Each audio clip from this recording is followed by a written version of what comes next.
എന്ത് കാരണവശാലും ഡാക്കയെ പ്രൊട്ടക്ട് ചെയ്യണം. അപ്പൊ നിയാസിക്കും അറിയാം ഇത് നടക്കുന്ന ഒരു കാര്യമില്ല. ഇന്നല്ലെങ്കിൽ നാളെ, നാളെ അല്ലെങ്കിൽ മറ്റന്നാൾ ഡാക്ക സറണ്ടർ ചെയ്യേണ്ടി വരും. അപ്പൊ ഇയാള് ഒരു ഫോർട്രസ് ഒരു കൺസെപ്റ്റാണ്.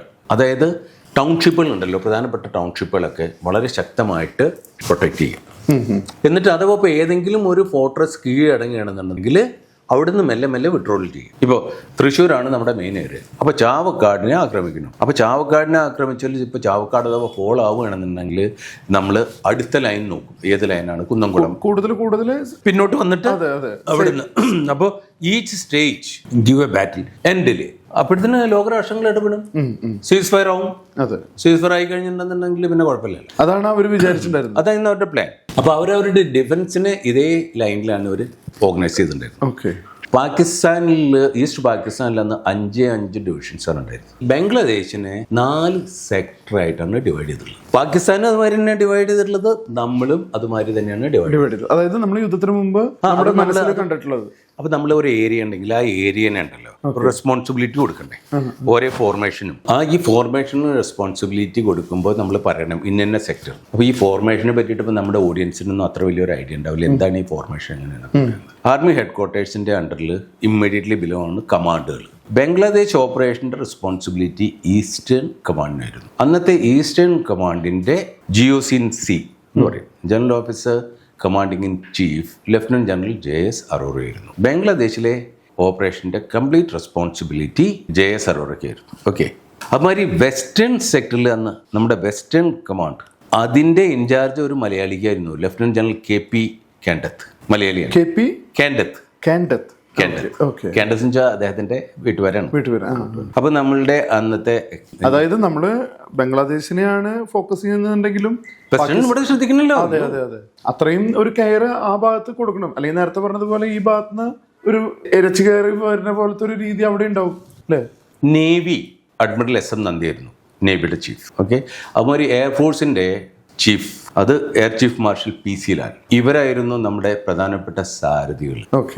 അതുമാതിരി ബംഗ്ലാദേശിനെതിരായിട്ട് ഉണ്ടായിരുന്നത് വൈസ് അഡ്മിറൽ N കൃഷ്ണൻ എന്ന് പറയുന്ന മലയാളിയല്ല, അദ്ദേഹത്തിനായിരുന്നു അവിടുത്തെ റെസ്പോൺസിബിലിറ്റി. വെസ്റ്റേൺ ഫ്ലീറ്റിൽ വൈസ് അഡ്മിറൽ SN കോഹ്ലി ആയിരുന്നു വെസ്റ്റേൺ ഫ്ലീറ്റ്. അവരാണ് പിന്നീട് കറാച്ചിയൊക്കെ ആക്രമിച്ചത്. അതുമാതിരി എയർ മാർഷൽ MM എഞ്ചിനീയർ എന്ന് പറയുന്ന ഓഫീസറായിരുന്നു ബംഗ്ലാദേശിലത്തെ നമ്മുടെ എയർഫോഴ്സ് ഓപ്പറേഷൻസിന്റെ റെസ്പോൺസിബിലിറ്റി. ഈസ്റ്റേൺ കമാൻഡിൽ ജനറൽ അറോറയെ സഹായിക്കാനായിട്ട് അപ്പോൾ അവിടുത്തെ ചീഫ് ഓഫ് സ്റ്റാഫ് എന്ന് പറയും, അദ്ദേഹമാണ് ഓപ്പറേഷനൊക്കെ സാധാരണ പ്ലാൻ ചെയ്യുക. അതൊരു ബ്രില്യൻ്റ് ആയിട്ടുള്ള very brilliant officer JFR Jacob. അദ്ദേഹമൊക്കെ ഇതിന്റെ പേര് കേട്ടാൽ തന്നെ ഞങ്ങളൊക്കെ സാധാരണ അറ്റൻഡിൽ a brilliant fellow JFR Jacob. പരിചയത്തിന് ഒരു ഭയങ്കര സാധനമാണ്.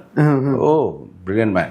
അപ്പൊ ഇതായിരുന്നു സെറ്റപ്പ്. ഇപ്പൊ ഞാൻ നേരത്തെ പറഞ്ഞു വന്നു 4 സെക്ടറായിട്ടാണ് ഡിവൈഡ് ചെയ്തത്. ഈ 4 സെക്ടർ എന്ന് വെച്ചിട്ടുണ്ടെങ്കിൽ അപ്പൊ നമ്മളിങ്ങനെ നോക്കണട്ടാ, മാപ്പിൽ ഇങ്ങനെ നോക്കുക, ബംഗ്ലാദേശിന്റെ മാപ്പ് ഇങ്ങനെ. അപ്പൊ മുകളിൽ ആണ് നോർത്ത്, ഇവിടെ സൗത്ത് അല്ലേ, ഇവിടെ വെസ്റ്റ്, ഇവിടെ ഈസ്റ്റ്, ഇങ്ങനെയല്ലേ. അപ്പോൾ സൗത്ത് വെസ്റ്റ് എന്ന് വെച്ചാൽ ഇവിടെ ഞാനിങ്ങനെ ഇരിക്കുമ്പോൾ ഇവിടെ ഇതിന്റെ റെസ്പോൺസിബിലിറ്റി ടു കോർ എന്ന് പറയുന്ന ആ ഇതായിരുന്നു. ഇപ്പോൾ കമാൻഡിന്റെ താഴെയാണ് കോർ. ഒരു കമാൻഡിന്റെ അണ്ടറിൽ 2, 3, 4 ഡിവിഷൻ പിന്നെ കോറുകൾ ഉണ്ടാവും. അതുപോലെ തന്നെ ഒരു കോറിന്റെ താഴെയാണ് ഡിവിഷൻ. അത് 3 ഡിവിഷനോ 2 ഡിവിഷനോ 4 ഡിവിഷനോ എത്ര ഡിവിഷൻ വേണമെങ്കിലും ആവും. പക്ഷെ 4 കൂടുതൽ സാധാരണ ഉണ്ടാവാറില്ല. അപ്പോൾ ഈ ഡിവിഷനെ കമാൻഡ് ചെയ്യുന്ന ഒരു മേജർ ജനറലാണ്. കോറിനെ കമാൻഡ് ചെയ്യുന്നത് ലഫ്റ്റനന്റ് ജനറലാണ്. കമാൻഡിനെ കമാൻഡ് ചെയ്യുന്നതും ലഫ്റ്റനന്റ് ജനറൽ തന്നെയാണ്. പക്ഷെ അദ്ദേഹത്തെ ഞങ്ങൾ ആർമി കമാൻഡർ എന്നാണ് പറയുക. കോറിനെ കമാൻഡ് ചെയ്യുന്ന ആ ലഫ്റ്റനന്റ് ജനറലിനെ നമ്മൾ കോർ കമാൻഡർ എന്ന് പറയും. Corps commander, army commander. ഡിവിഷനെ കമാൻഡ് ചെയ്യുന്നത് ഒരു മേജർ ജനറലാണ്. അദ്ദേഹത്തിന് നമ്മൾ GOC എന്ന് പറയും, general officer commanding in chief. ഡിവിഷന്റെ താഴെയാണ് ബ്രിഗേഡുകൾ. അപ്പൊ അത് 1, 2, 3 ബ്രിഗേഡുകൾ കാണാം, ചിലപ്പോൾ 4 ബ്രിഗേഡുകൾ കാണാം. അപ്പോൾ ബ്രിഗേഡ് കമാൻഡ് ചെയ്യുന്നത് ഒരു ബ്രിഗേഡിയറാണ്. ആ ബ്രിഗേഡിന്റെ താഴെ ആണ് ബറ്റാലിയൻസ്. അപ്പോൾ ബറ്റാലിയൻ എന്ന് പറയുന്ന ഇൻഫൻട്രിക്കാരെ ഇൻഫൻട്രി ബറ്റാലിയൻ എന്ന് പറയും. ആർമഡ് കോർ, ടാങ്കുകൾ ഉപയോഗിക്കുന്നത് അവര് റെജിമെന്റ് എന്നാണ് പറയുക. ആർമേഡ് റെജിമെന്റ്, ഇൻഫൻട്രി ബറ്റാലിയൻ, ആർട്ടിലറിനെ റെജിമെന്റ് എന്ന് പറയും. എല്ലാ ഡിവിഷനിലും ഒരു ഡിവിഷണൽ RT ബ്രിഗേഡ് ഉണ്ടാവും. അപ്പോൾ അതിൽ അവരുടെ അടുത്ത് പലതരത്തിലുള്ള എക്യുപ്മെന്റ് ഉണ്ടാവും. അപ്പോൾ അവരുടെ അടുത്ത് മീഡിയം ഗൺസ് ഉണ്ടാവാം, ഫീൽഡ് ഗൺസ് ഉണ്ടാവാം, മോട്ടേഴ്സ് ഉണ്ടാവാം. ഓക്കെ, പിന്നെ സർവിലൻസ് ആൻഡ് ടാർഗറ്റ് അക്വിസിഷൻ. അന്ന് 71 ഇതൊന്നും ഡെവലപ്പ് ആയിട്ടില്ല. ഇന്ന് പോലുള്ള റഡാറുകളും പരിപാടികളും ഒന്നും ഇല്ല. അപ്പോൾ ഇതാണ് ഈ സെറ്റപ്പ്. അപ്പോൾ ബേസിക്കലി ഒരു ഓപ്പറേഷൻ ലോഞ്ച് ചെയ്യുന്നത് ഒരു കോർ ആയിരിക്കും, ഇൻഡിപെൻഡന്റ് ഒരു കോർ ആയിരിക്കും. അപ്പോൾ കമാൻഡിന്റെ താഴെയാണ് കോർ. 4 സെക്ടേഴ്സ്. ഈ 4 സെക്ടറിൽ ഒന്നാണ് സൗത്ത് വെസ്റ്റേൺ ഏരിയയുടെ ആ സെക്ടറിന്റെ റെസ്പോൺസിബിലിറ്റി അന്ന് പുതുതായിട്ട് രൂപീകരിക്കപ്പെട്ട 2 കോറിനായിരുന്നു. 2 കോറിന്റെ commander lieutenant general TN Raina ആയിരുന്നു. അദ്ദേഹം പിന്നീട് ചീഫ് ഓഫ് ദ ആർമി സ്റ്റാഫായിട്ട്. പിന്നെ അപ്പോൾ ഇത് സൗത്ത് വെസ്റ്റായി. നോർത്ത് വെസ്റ്റിൽ 33 കോർ. 33 കോറിന്റെ commander lieutenant general ML Thapan എന്ന് പറയുന്ന ഒരു ഓഫീസറായിരുന്നു. അദ്ദേഹവും പിന്നീട് ചീഫായിട്ടുണ്ട്. ഈ 33 കോറിന്റെ അണ്ടറിലായിരുന്നു എൻ്റെ ഫോർമേഷൻ 20 ടീം. ആക്ച്വലി യുദ്ധം നടക്കുമ്പോൾ, ബംഗ്ലാദേശിൽ യുദ്ധം നടക്കുമ്പോൾ ഒരേ ഒരു ഡിവിഷൻ 20 ഡിവിഷൻ ഉണ്ടായിരുന്നുള്ളൂ അവൈലബിൾ. മറ്റു 2 പേരും ചൈനയ്ക്ക് ഓപ്പോസിറ്റ് ആയിട്ട് ഡിപ്ലോയ്. ഓക്കെ, റൈറ്റ് സൈഡിൽ. അപ്പൊ നമ്മൾ ഇനിയിപ്പോ ഇടത്ത് ഭാഗത്ത് കഴിഞ്ഞു. റൈറ്റ് സൈഡിൽ, അതായത് ഇപ്പോൾ നമ്മൾ ഈസ്റ്റിലേക്ക് പോകണം. അപ്പോൾ സൗത്ത് ഈസ്റ്റിൽ 4 കോർ എന്ന് പറയുന്ന ഒരു ഫോർമേഷൻ ആയിരുന്നു. അദ്ദേഹത്തിന്റെ എല്ലാവരും വളരെ ബ്രില്യൻ്റ്. ഈ കോർ കമാൻഡേഴ്സ് ഒക്കെ പറയുന്നത് ഏറ്റവും ബ്രില്യൻ്റ് ആണ്. ഞങ്ങളിപ്പോ അങ്ങനെയല്ലേ പറയുള്ളൂ, ഞങ്ങൾക്ക് തന്നെ കിട്ടും. അപ്പോ യാഥാർത്ഥ്യം അത് തെളിയിച്ചെന്ന് വെച്ചാൽ അദ്ദേഹത്തിന്റെ ആ ഓപ്പറേഷനെ പറ്റി പറഞ്ഞാല് നമ്മൾ എക്സ്പ്ലെയിൻ ചെയ്യുമ്പോഴേ നമുക്ക് മനസ്സിലാവുള്ളൂ how brilliant a man he was. Lieutenant general Sagat Singh. അപ്പോൾ ഇദ്ദേഹം ഒരു സ്റ്റേറ്റ് ഫോഴ്സസിൽ, സഗത് സിംഗിനെ പറ്റി 2 വാക്ക് പറഞ്ഞേ പറ്റൂ. സ്റ്റേറ്റ് ഫോഴ്സസിൽ ഒരു സാധാരണ സോൾജിയറായിട്ട് കയറിയതാണ് അദ്ദേഹം. അവിടുന്ന് പിന്നെ ബ്രിട്ടീഷ് ആർമിയിൽ സെർവ് ചെയ്തു. അവിടുന്ന് ഉയർന്നു വന്നിട്ടാണ് ഇദ്ദേഹം ലെഫ്റ്റനന്റ് ജനറൽ ആവുന്നതും ഈ 4 കോറിന്റെ കമാൻഡർ ആവുന്നതും. ബംഗ്ലാദേശ് ലിബറേഷൻ വാറിൽ ഏറ്റവും ഡിസൈസീവ് ആയിട്ടുള്ള, ചിന്തിക്കാൻ പോലും പറ്റാത്ത ഓപ്പറേഷൻസ് നടത്തി ബംഗ്ലാദേശിനെ ഇങ്ങനെ ഒരു കയ്യിലാക്കിയിട്ട് ലോകത്തിന് സമ്മാനിച്ചത് ലെഫ്റ്റനന്റ് ജനറൽ സഗത് സിംഗ്. അപ്പോൾ ഞാൻ 3 പോർഷൻ കവർ ചെയ്തു. ഇനി സെൻട്രൽ സെക്ടർ. ഈ സെൻട്രൽ സെക്ടർ എന്ന് പറയുന്നത് സിലിഗുരി ബോർഡറിനോട് തൊട്ട് കിടക്കുന്നതാണ്. അവിടെ നിന്ന് അപ്പോൾ വലുതായിട്ട് നമുക്കൊന്നും ചെയ്യാൻ പറ്റില്ല. ലിമിറ്റഡ് ഫോഴ്സസിനെ നമുക്ക് അവിടെ ഡിപ്ലോയ് ചെയ്യാൻ പറ്റും. അപ്പോൾ 101 കമ്മ്യൂണിക്കേഷൻ സോൺ എന്ന് പറഞ്ഞിട്ടുള്ള ഒരു ഓർഗനൈസേഷൻ്റെ അണ്ടറിൽ 95 ബ്രിഗേഡും പിന്നെ FZ സെക്ടർ, അപ്പോൾ അവരും. അപ്പം ഇത് ഇത്രയാണ് ഫോഴ്സസ്. ഇനിയിപ്പോൾ നമുക്ക് വീണ്ടും കൂടെ തിരിച്ചു വരാം. ഞാൻ പറഞ്ഞു സൗത്ത് വെസ്റ്റിൽ 2 കോർ ആയിരുന്നു. അപ്പോൾ 2 കോറിൻ്റെ അണ്ടറിൽ 2 ഡിവിഷൻസ്. ഓക്കെ, അതിൽ പ്രധാനപ്പെട്ടത് നമ്മുടെ 9 ഡിവിഷനാണ്. ഓക്കെ, പിന്നെ 4th division, 4 div and 9 div. North വെസ്റ്റിൽ 33 കോർ, അതിൻ്റെ അണ്ടറിൽ ഞാൻ പറഞ്ഞു ഒരേ ഒരു ഡിവിഷൻ ഉണ്ട്, 20 ഡിവിഷൻ. അതിൻ്റെതായിരുന്നു ലെഫ്റ്റനന്റ് ജനറൽ ML തപ്പൻ. ഇനി റൈറ്റ് സൈഡിലേക്ക് വന്നാലും ഇവിടെ 3 ഡിവിഷൻസ് ഉണ്ടായിരുന്നു, അതായത് 4 കോറിന്റെ അണ്ടറിൽ. അതിൽ ഏറ്റവും ഡിസൈസീവ് ആയിട്ടുള്ള 8 ഡിവ് ഉണ്ടായിരുന്നു, 57 ഡിവിഷൻ ഉണ്ടായിരുന്നു, 23 ഡിവിഷൻ ഉണ്ട്. അപ്പൊ നമുക്ക് കണക്കൂട്ടാം എത്ര ഡിവിഷൻസ് ഉണ്ടായിരുന്നു എന്നുള്ളത്. ഇവിടെ 3, നോർത്ത് വെസ്റ്റിൽ 1, സൗത്തിൽ 2, അപ്പോൾ 6 ഡിവിഷൻ. 6 ഡിവിഷൻസും പിന്നെ ഈ നോർത്ത് ഈസ്റ്റിൽ 1 ബ്രിഗേഡ്, 95 ബ്രിഗേഡ്. അത് ശരിക്കും പറഞ്ഞു കഴിഞ്ഞാൽ നമ്മുടെ ബോർഡറിന്റെ ഇതല്ല. ഈ നമ്മൾ മാപ്പ് എടുക്കുകയാണെങ്കിൽ നമ്മളിങ്ങനെ നോക്കുമ്പോൾ ഈ റൈറ്റ് സൈഡ് അതിനാണ് സെൻട്രൽ സെക്ടർ. ഇത് കൂടാണ്ട് ഏകദേശം അത് നേരത്തെ പറഞ്ഞ ആ ഇതിന്റെ അടുത്തായിരിക്കും, സിലിഗുരി കോറിഡോറിന്റെ ആ ഭാഗത്താണ്. അത് കാരണം അവിടുന്ന് വലുതായിട്ടൊന്നും ആരും പ്രതീക്ഷിക്കുന്നില്ല. പക്ഷെ എന്തുണ്ടായത് യുദ്ധത്തില് ഏറ്റവും ആദ്യം അവിടുന്ന് പിന്നെ ഡാക്കലിന് എത്തിയത് അവരായിരുന്നു. അപ്പൊ നമ്മുടെ ഉദ്ദേശം എന്താണെന്ന് വെച്ചാൽ വെസ്റ്റിൽ ഹോൾഡ് ചെയ്യുക. നേരത്തെ തന്നെ ഞാൻ പറഞ്ഞു, ഇവിടെ ഹോൾഡ് ചെയ്യുക. ഇവിടെ നിന്ന്, അതായത് ബംഗ്ലാദേശിന്റെ വെസ്റ്റിൽ നിന്ന്, അതായത് നമ്മളുടെ കൽക്കട്ട ആ ഭാഗത്ത് അവിടെ നിന്ന് അഡ്വാൻസ് ചെയ്യാം, എന്നിട്ട് ഡാക്കയിലേക്ക് കയറാം. ഇതേമാതിരി തന്നെ നോർത്ത് വെസ്റ്റ് 20 ഡിവിഷൻ അവര് നോർത്ത് വെസ്റ്റിൽ നിന്ന് സൗത്തിലോട്ട് മൂവ് ചെയ്യും. ഇവിടെ അതായത് നോർത്ത് വെസ്റ്റിൽ പ്രധാനപ്പെട്ട 2 ടാർഗറ്റുകൾ, ഒന്ന് ജെസോർ എന്ന് പറയും, വേറൊന്ന് കുൽന എന്ന് പറയും. ഇതൊക്കെ അവിടുത്തെ പ്രധാനപ്പെട്ട ടൗണുകളാണ്. അതായത് നമ്മളുടെ ഭാഗത്താണോ അതോ ഇതെല്ലാം ബംഗ്ലാദേശിൽ നമ്മൾ ആക്രമിക്കുകയാണല്ലോ, അവരിങ്ങോട്ട് വരുന്നില്ല. അപ്പൊ ഞാനിപ്പോ ഈ പറയുമ്പോൾ മുഴുവനും നമ്മളിങ്ങനെ സ്റ്റാർട്ട് ചെയ്യാണ് അല്ലേ ആ ഭാഗത്തേക്ക്, ഇവിടുന്ന് ഇങ്ങോട്ടേക്ക്. അത് കഴിഞ്ഞാൽ പിന്നെ റിവർ ക്രോസ് ചെയ്തിട്ട് നമ്മൾ ഡാക്കയിലേക്ക് പോകണം. സൗത്തില് അവരുടെ ഏറ്റവും വൾണറബിൾ ആയിട്ടുള്ള 3 സ്ഥലങ്ങളുണ്ട്. അത് 3ഉം ഇവരുടെ പോർട്ടുകളാണ്. അതിൽ ഏറ്റവും പ്രധാനപ്പെട്ട ഒരു പോർട്ടാണ് ചിറ്റഗോ. പിന്നെ അതിന്റെ അവിടുന്ന് സൗത്ത് ഈസ്റ്റിലായിട്ട് ഒരു കോക്സസ് ബസാർ എന്ന് പറയുന്നത് ഒരു ചെറിയ ഒരു പോർട്ട്. പിന്നെ ബാരിസൽ എന്ന് പറയുന്ന വേറെ ഒരു പോർട്ടുണ്ട്. ഓക്കെ. ഇതാണ് ഈ തെക്കേ ഭാഗത്ത്. അവിടെയാണ് ആ തെക്കേ ഭാഗത്ത് നിന്ന് കുറച്ചും ഇങ്ങോട്ട് മുന്നോട്ട് വന്നാലാണ് ആദ്യം ഞാൻ എക്സ്പ്ലെയിൻ ചെയ്ത സുന്ദർബാൻസ് എന്ന് പറയുന്ന ഡെൽറ്റ.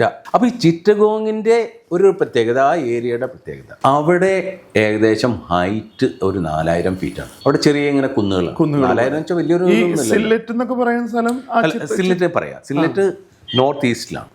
ചിത്തഗോങ്ങിലല്ല, ചിറ്റഗോങ്ങിന്റെ ജസ്റ്റ് ഓപ്പോസിറ്റ് ഓക്കെ, നോർത്ത് ഈസ്റ്റിലാണ് സില്ലറ്റ്. ഓക്കെ. അപ്പൊ ഇവിടുത്തെ സ്ഥലങ്ങൾ ഞാൻ പറഞ്ഞു, പ്രധാനമായിട്ട് ജസോറായി, കുൽനയായി, ഈ 2 സ്ഥലങ്ങളാണ് പ്രധാനപ്പെട്ടത്. ഇന്ന് നോർത്തിൽ നിന്ന് വെച്ചിട്ടുണ്ടെന്നുണ്ടെന്നുണ്ടെങ്കിൽ അവിടെ നിന്ന് ഇങ്ങോട്ട് വരുമ്പോൾ ജമാൽപൂർ എന്ന് പറയുന്ന ഒരു സ്ഥലമുണ്ട്, പിന്നെ കമാൽപൂർ എന്ന് പറയുന്ന ഒരു സ്ഥലമുണ്ട്. അത് കഴിഞ്ഞിട്ട് ബോഗ്ര എന്ന് പറയുന്ന വേറെ ഒരു സ്ഥലമുണ്ട്. ഈ ബോഗ്രയുടെ തൊട്ട് ഓപ്പോസിറ്റിൽ രംഗ്പൂർ എന്ന് പറയുന്ന ഒരു സ്ഥലമുണ്ട്. കാരണം ഈ സ്ഥലങ്ങൾ ഞാൻ പറഞ്ഞാൽ ഇപ്പൊ പറഞ്ഞിട്ടില്ല എന്നുണ്ടെങ്കിൽ ഈ ഓപ്പറേഷനെ പറ്റിയിട്ട് ഞാൻ എക്സ്പ്ലെയിൻ ചെയ്യുമ്പോൾ മനസ്സിലാവില്ല. അപ്പൊ നമ്മള് 20 ഇൻഫൻട്രി ഡിവിഷൻ നോർത്ത് വെസ്റ്റ് എന്ന് വരികയാണെന്നുണ്ടെങ്കിൽ ആദ്യം ഇവർക്ക് ക്രോസ് ചെയ്യുന്നത് ഈ രംഗ്പൂർ എന്ന് പറയുന്ന സ്ഥലമാണ്. അതൊരു ടൗൺഷിപ്പാണ്. അത് കഴിഞ്ഞിട്ട് പിന്നെ പ്രധാനപ്പെട്ട ടൗൺ ആണ്, അതൊരു പോപ്പുലേറ്റഡ് ആയാണ് ടൗൺഷിപ്പ്. അത് കഴിഞ്ഞിട്ട് പിന്നെ അവിടെ നിന്ന് സൗത്തിലേക്ക് വരുമ്പോ ബോഗ്ര എന്ന് പറയുന്ന ഒരു ടൗൺഷിപ്പ് ഉണ്ട്. അപ്പൊ ഇവരുടെ പാകിസ്ഥാന്റെ പ്ലാൻ എന്താണെന്ന് വെച്ചാൽ ആദ്യം രംഗ്പൂരിനെയും അതിനോട് തൊട്ടനുബന്ധിച്ച സ്ഥലങ്ങളിൽ സ്ട്രോങ് ആയിട്ട് പിടിക്കുക. രംഗ്പൂരിന് തയ്യാറായിട്ട് അവിടെ വെച്ചിട്ട് കുറച്ച് പട്ടാളക്കാരെ വെക്കുക.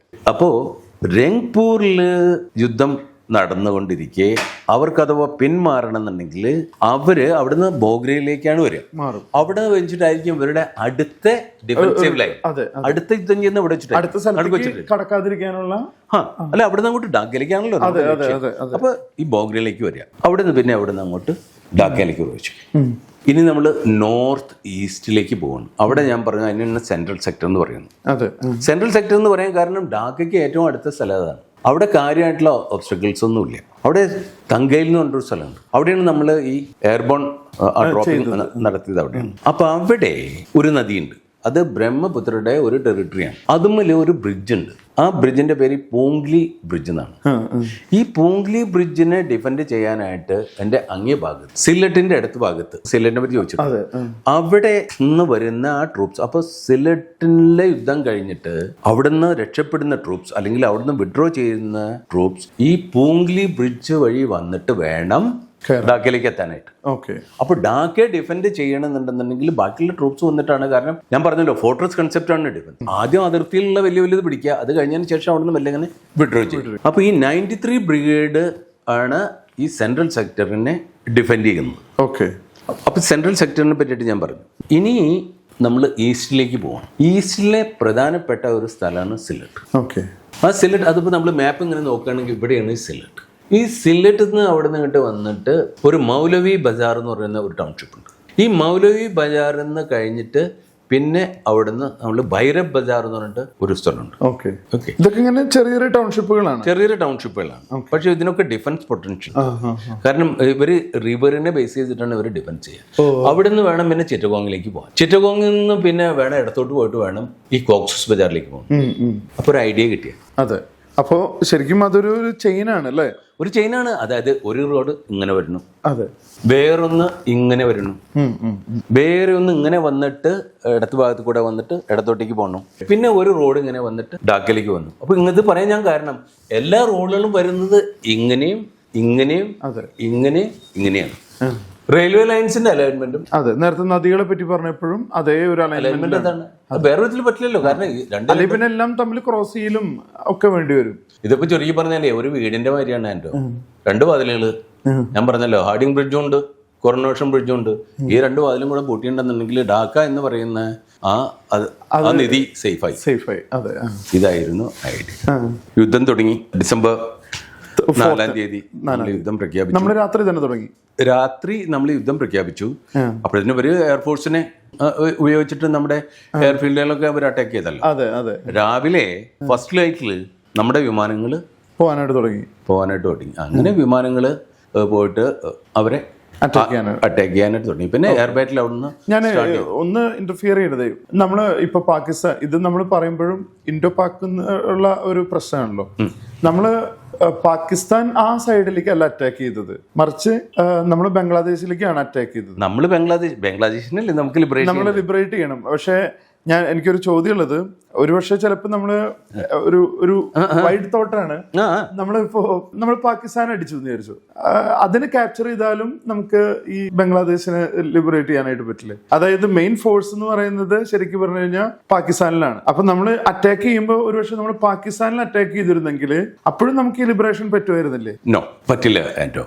കാരണം ഒരു സിമ്പിൾ കൺസെപ്റ്റ് ആണ് boot on ground. Boot on ground വെച്ചാൽ ഫിസിക്കലി നമ്മൾ ഏതുവരെ ഒരു സ്ഥലത്തെ ക്യാപ്ചർ ചെയ്യുന്നില്ല, അതുവരെ ആ സ്ഥലം നമ്മുടേതാവുന്നില്ല. നമ്മൾ ആ സ്ഥലത്തിന് ലിബറേറ്റ് ചെയ്യുന്നില്ല. പിന്നെ നമുക്ക് നേരത്തെ ഞാൻ കാർഗിൽ യുദ്ധത്തിന് ശരിക്കും പറഞ്ഞു കഴിഞ്ഞാൽ നമ്മൾ ഉദ്ദേശിക്കുന്ന സ്ഥലം തന്നെ നമ്മൾ ക്യാപ്ചർ ചെയ്തിട്ട് നമുക്ക് കൊണ്ടുവരണം. ഒബ്വിയസ്ലി ഞാൻ നമ്മുടെ കാർഗിൽ യുദ്ധത്തെ പറ്റി പറയുമ്പോൾ ടൈഗർ ഹില്ലിനെ പറ്റിയിട്ട് വിവരിച്ചു. അപ്പൊ ടൈഗർ ഹില്ലിനെ നമ്മൾ നാലിട്ട് വളഞ്ഞു. വളഞ്ഞിട്ട് നമുക്ക് എന്തെങ്കിലും ചെയ്യാൻ പറ്റുമോ? ഇല്ല. Physically attack ചെയ്യണമെന്നില്ലേ? 2 മാസം നമ്മൾ അവരെ വളഞ്ഞിട്ടു. മെയ് മാസം ടൈഗറിലേക്ക് പോകണം കേട്ടാ. മെയ് മാസം 11-ാം തീയതി തന്നെ വളയാൻ തുടങ്ങി. എന്നിട്ട് അറ്റാക്ക് ചെയ്തിട്ട് ക്യാപ്ചർ ചെയ്തത് ജൂലൈ 8-ാം തീയതി. അപ്പൊ അതുവരെ നമ്മൾ അതിനെ വളഞ്ഞിട്ടിരിക്കായിരുന്നു. ഒന്നും സംഭവിക്കാൻ പറ്റില്ല. അവരോടൊക്കെ എടുക്കും, അവര് ഭക്ഷണം കഴിക്കില്ല. അവിടെ ഫിസിക്കലി എത്തണം. ഫിസിക്കലി എത്തിയിട്ട് അവിടെയുള്ള പട്ടാളക്കാരുടെ കംപ്ലീറ്റ് ഒപ്പോസിഷൻ നമ്മൾ സ്റ്റോപ്പ് ചെയ്യണം, അവരെ സറണ്ടർ ചെയ്യണം. എന്നാലേ നമുക്ക് ലിബറേറ്റ് ചെയ്യാൻ പറ്റുള്ളൂ. ഓക്കെ. അപ്പൊ നമ്മളൊരു കംപ്ലീറ്റ് ഒരു പാകിസ്ഥാനെതിരെയുള്ള ഒരു മൂവ്മെന്റ് ആയിരുന്നില്ല ശരിക്കും നമ്മള്. അപ്പൊ അതുകൊണ്ട് നേരത്തെ സാറ് പറഞ്ഞ പോലെ ഇതൊരു ലിബറേഷൻ, അതായത് ബംഗ്ലാദേശിനെ ലിബറേറ്റ് ചെയ്യാനായിട്ടുള്ള ഒരു ഇത് തന്നെയായിരുന്നു അല്ലേ? ഒരു വാർ തന്നെയായിരുന്നു. Absolutely yes. അതാണ് നമ്മൾ മനസ്സിലാക്കേണ്ടത്. പാകിസ്ഥാൻ എന്താ പറഞ്ഞത്? Defence of East Pakistan lies in the western. നമ്മൾക്ക് വേണ്ടത് ഇവരെ ലിബറേറ്റ് ചെയ്യുക, വെസ്റ്റേൺ സെക്ടറിൽ നമുക്കൊന്നും നഷ്ടപ്പെടാതിരിക്കുക. പക്ഷെ സംഭവിച്ചത് അങ്ങനെയല്ല. ഇവര് എയർ അറ്റാക്ക് നടത്തിയ ഉടനെ തന്നെ നമ്മൾ 1965 യുദ്ധത്തിൽ പരാജയപ്പെട്ട ഒരു സ്ഥലമുണ്ട്. ദാറ്റ് ഈസ് ചമ്പ് ജോഡിയ. അപ്പൊ ചമ്പിനെ ഡിഫെൻഡ് ചെയ്യാനായിട്ട് വളരെ ബുദ്ധിമുട്ടാണ്. നമുക്ക് ചമ്പിലേക്ക് കയറി ആക്രമിച്ചിട്ട്, ചമ്പ് പറയുന്നത് വെസ്റ്റേൺ സെക്ടറിലാണ്, അത് JNKയുടെ ഒരു ഭാഗമാണ്. അപ്പൊ ചമ്പിന്റെ ഒരു പ്രത്യേകത എന്ന് വെച്ചാൽ ആ ചിനാബ് റിവർ ഉണ്ടല്ലോ, ചിനാബ് റിവർ അതിലാണ് ഫ്ലോ ചെയ്യുന്നത്. ഈ ചിനാബ് റിവറിന്റെ കൂടെ മനവർ തവി എന്ന് പറഞ്ഞിട്ടുള്ള വേറെ ഒരു റിവർ. അപ്പൊ ചിനാബ് റിവർ ഇങ്ങനെ പോകണം, മനവർ തവി റിവർ ഇങ്ങനെ വരണം. ഇത് രണ്ടിന്റെ ഇടയ്ക്കുള്ള ഒരു സ്ഥലമാണ് ഈ ചമ്പ് എന്ന് പറയുന്നതിന്റെ ഇങ്ങേ ഭാഗത്ത്. അത് പാകിസ്ഥാന്റെ കയ്യിലായിരുന്നു 1965. പാകിസ്ഥാൻ അത് പിടിച്ചെടുത്തു. 1965 നമുക്കൊന്നും ചെയ്യാൻ പറ്റില്ല. ഒരു പരാജയമായിരുന്നു. 1971 പരാജയമായിരുന്നു. അപ്പൊ ചമ്പില് ഇവര് ആക്രമിച്ചു. കാരണം അതിപ്പോ ഒരു തവണ പിടിച്ചെടുത്താൽ വീണ്ടും പിടിച്ചെടുക്കാൻ എളുപ്പമാണല്ലോ. അങ്ങനെ അവർ ചമ്പിലാണ് അവര് ഏറ്റവും ആദ്യം ആക്രമിച്ചത്. ചമ്പില് വളരെ ഫോഴ്സോട് കൂടിയിട്ടാണ് അവർ ആക്രമിച്ചത്. അപ്പൊ അതിന്റെ ഒരു പ്രത്യേകത എന്ന് വെച്ചാൽ അവിടെ ഈ ചമ്പ ഭാഗത്ത് സംഘം എന്ന് പറയുന്ന ഒരു പോയിന്റ് ഉണ്ട്. അവിടെയാണ് ഇന്റർനാഷണൽ ബോർഡറും അന്ന് സീസ് ഫയർ ലൈൻ എന്ന് പറയുന്നത് ലൈൻ ഓഫ് കൺട്രോൾ എന്ന് പറയാറില്ല. സീസ് ഫയർ ലൈൻ എന്ന് വെച്ചിട്ടുണ്ടെങ്കിൽ അവിടെ അങ്ങോട്ട് നമ്മള് ചമ്പൻ ഇന്റർനാഷണൽ ബോർഡറാണ്. അത് ആർക്കും it is accepted by the whole world. Ceasefire line is not accepted by the world. അത് പിന്നെ നമ്മൾ അവരും തമ്മിലുള്ള ഒരു അഗ്രിമെന്റ് ആണ്. അതാണ് നമ്മൾ ഈ പറയുന്നത് സീസ് ഫയർ വയലേഷൻ അല്ലെങ്കിൽ LOC വയലേഷൻ എന്ന് പറയുന്നത് അതാണ്. അപ്പൊ ഈ ചമ്പിന്റെ ആ ഭാഗത്താണ്, ഏറെക്കുറെ കുറച്ച് ഇങ്ങേ ഭാഗത്തായിട്ടാണ് ഈ ഇന്റർനാഷണൽ ബോർഡറും എൽസിയും കൂടെ ജോയിൻ ചെയ്യുന്നത്. അപ്പൊ ഒരു സേലിയന്റ് എന്ന് പറയും. സേലിയന്റ് എന്ന് പറഞ്ഞാൽ ഇങ്ങനെ ഒരു ഇതാണ്. അപ്പൊ നമ്മൾക്ക് ഇതിൽ പോകണമെന്നുണ്ടെങ്കിൽ ഇപ്പൊ ഇതൊരു ഫണലാണ് ശരിക്കും. നമുക്ക് ഇങ്ങനെ വേണം പോവാൻ, ഇവിടുന്ന് ഇങ്ങോട്ട് പോകണം.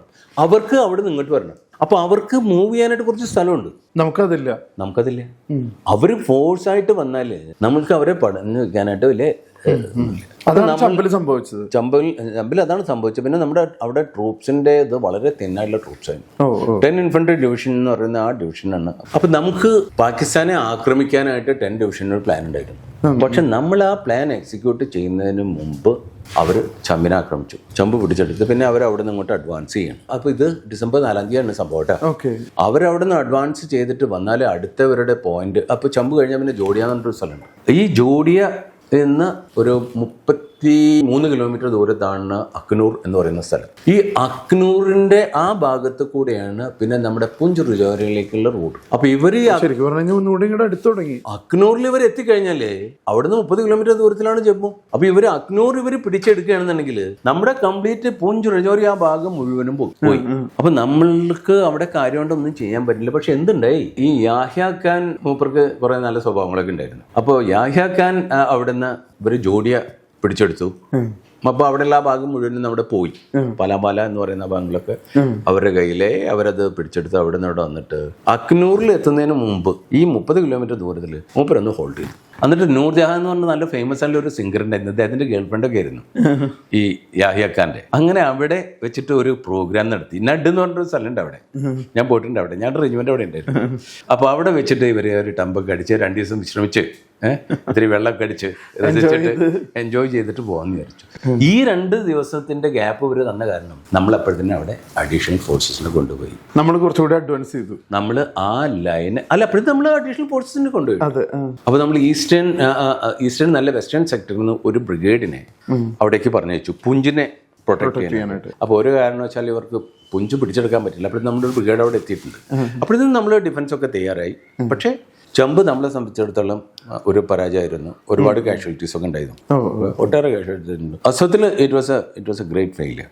ഞാൻ ആ സെക്ടറിൽ സെർവ് ചെയ്തിട്ടുണ്ട്. ഒരു സെക്ടറിൽ നമ്മൾ സെർവ് ചെയ്യുമ്പോൾ ആ സ്ഥലത്തുള്ള അവിടെ ഓപ്പറേഷൻ എങ്ങനെയാണ് നടന്നത്, എന്താ നടന്നത്, എന്തിനു നടന്നു, അവിടെയുള്ള ഓരോ ഇഞ്ച് സ്ഥലവും നമ്മൾ ഫിസിക്കലി വിസിറ്റ് ചെയ്യണം, കാണണം, അവിടെ ടാർഗറ്റ് സെലക്ട് ചെയ്യണം എന്നൊക്കെ പറഞ്ഞിട്ട് ഞങ്ങളുടെ മിലിറ്ററിയിൽ കുറെ കാര്യങ്ങൾ ഞാൻ അവിടെ സെർവ് ചെയ്തിട്ടുണ്ട്. അപ്പോൾ അതൊരു വൾണറബിൾ ആയിട്ടുള്ള ഒരു സ്പോട്ടാണ് അന്നും ഇന്നും. ഇപ്പൊ പിന്നെ അവിടെ നമ്മളുടെ ഇഷ്ടം പോലെ ഫോഴ്സസ് ഒക്കെ ഉണ്ട്. പാകിസ്ഥാൻ ഒന്നും ചെയ്യാൻ പറ്റില്ല, ഒന്നും ചെയ്യാൻ പറ്റില്ല അവർക്ക്. അമാതിരി വെസ്റ്റേൺ സെക്ടറിൽ വേറെ ഒരു സ്ഥലമുണ്ട്, ഹുസൈനി വാല എന്ന് പറഞ്ഞിട്ട് വേറൊരു സ്ഥലം, അവിടെയും ഇവര് ആക്രമിച്ചു. അപ്പൊ ഹുസൈനി വാലയിലും നമുക്ക് ഒരു പരാജയം തന്നെയാണ്. തുടക്കത്തിലാണല്ലോ, അതായത് ഈ ഡിസംബർ 3-4 ദിവസങ്ങളിൽ ആണ് നടക്കുന്നത്. വെസ്റ്റേൺ സെക്ടറിൽ നടന്ന കാര്യങ്ങളാണ് ഞാൻ ഈ പറയുന്നത്.